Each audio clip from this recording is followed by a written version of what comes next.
মাতৃৰ পৰা বিচ্ছিন্ন হৈ পৰা ৫টা নাহৰ ফুটুকীৰ বন্দিত্বৰ জীৱন। প্ৰায় ৫ বছৰ বন্দিত্বৰ জীৱন কটাইছে নাহৰ ফুটুকী কেইটাই। কাজিৰঙাত মাতৃৰ পৰা বিচ্ছিন্ন হৈ পৰা এই ৫টা নাহৰ ফুটুকী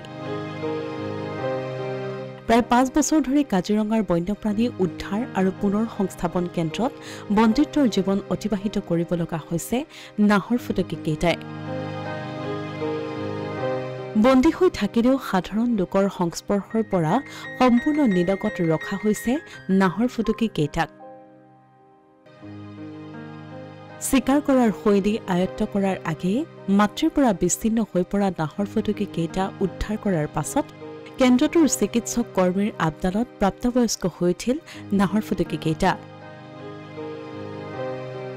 কিন্তু আন বন্যপ্ৰাণীৰ দৰে সিহঁতক পুনৰ মুকলি কৰি দিব পৰা নগ'ল, কাৰণ চিকাৰ কৰা প্ৰশিক্ষণ নাপালে সিহঁতে, যাৰ বাবে বছৰ বছৰ ধৰি বন্দিত্বৰ জীৱন কটাব লগা হৈছে নাহৰ ফুটুকী ৫টাই।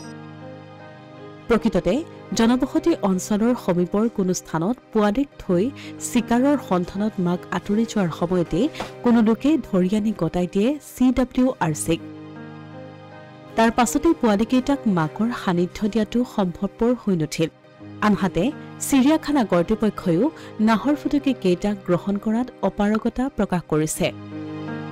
বন্দী হৈ থাকিলেও বৰ্তমান সিহঁতৰ প্ৰয়োজনীয় খাদ্য যোগান ধৰি আহিছে CWRC কৰ্তৃপক্ষই। লগতে আমি ধৰক ফিডিং শেডিউলটো মেইন ইম্পৰ্টেণ্ট, সিহঁতৰ ফিডিং ডিৱাৰ্মিং ভেকচিনেশ্যন সেইবিলাক আমি টাইমে টাইমে কৰোঁ। ফিডিং শেডিউলটো উইথ ছিজন আমি চেঞ্জ কৰিব লগা হয়, ছিজনৰ লগত আমি চেঞ্জ কৰোঁ। এটা তেতিয়া সৰু পোৱালি গাখীৰ খোৱা পোৱালি আছিলে, আৰু যিহেতু আমি গাখীৰ খুৱাই ডাঙৰ কৰিছোঁ আৰু সিহঁতক সেই শৈলীটো আমি শিকাব নোৱাৰোঁ, যোনটো হাণ্টিঙৰ শৈলী মাকে যোনটো শিকায় 2 বছৰত, সেই নিশিকাৰ কাৰণে সিহঁতে লাইফ টাইম কেয়াৰতে থাকিব।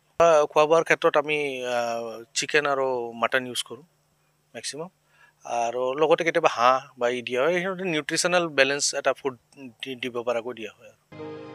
অসমীয়া প্ৰতিদিন ডিজিটেল সংবাদ, কাজিৰঙা।